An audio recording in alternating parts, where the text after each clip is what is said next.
We are going to discuss the book called The Cover Letter book.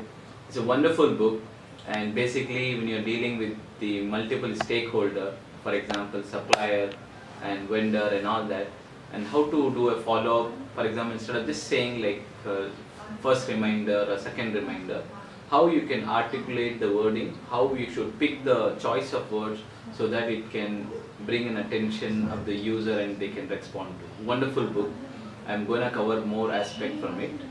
The next book I have is called Keep Stepping. Right? This is also self-motivation book.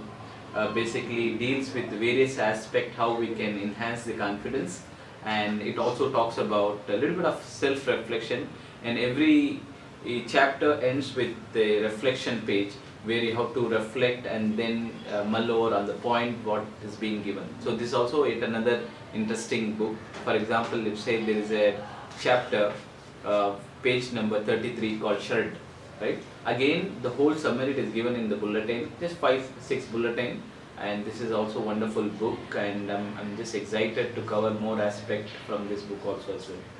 The third book which I have taken from British Council Library is that The Language of a Leader.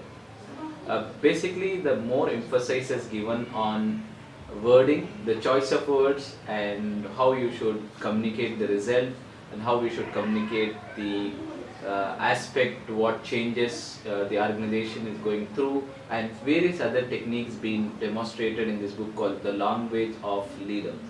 And basically this book also talks about various example, for example like how audience centricity helped to establish the model, right? And also it talks about building the outside and focus on building relationship and trust, and so on and so forth. So this is also yet another interesting book in all dimension, particularly for people manager, particularly for the human resources. This is the great book to read on.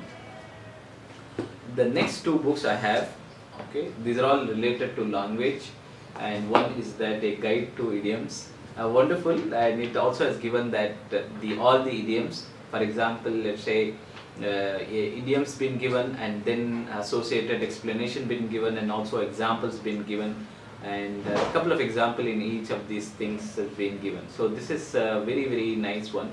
For example, this simple word called keep it up, right? And we can use it in various ways. For example, you are keeping it up if manage to continue doing something at the same speed or regular speed and all that, right?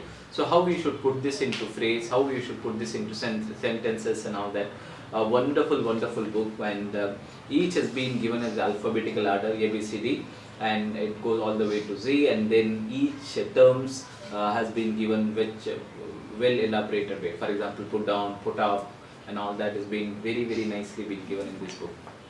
And the last book is all about how you should sound confident at your work, right? So that means you have to improve your communications and then have a strong communication, influencing communication, right? For that there is a book from the Collins, and work on your phrasal verbs, right? Phrasal verb, yet another interesting book, and this is same like this is more of idioms, this is more on phrases, right? More on the phrases, how we should use it, and how for example go over what is the meaning to it, and we know that in a phrase when the two verb get together the meaning get changed, right? So and this is a book very nicely it has been demonstrated, the way how we can understand the business words, and then exceed and excel at work. So this is the 5 books all together. I'm excited to read all of them in detail and then cover up few of the aspects from this book. This has been taken from British Council Library, and I will continue to pick some books and give some enlightenment on those books as a quick summary for you, so that you can get also enlightenment. Thank you so much.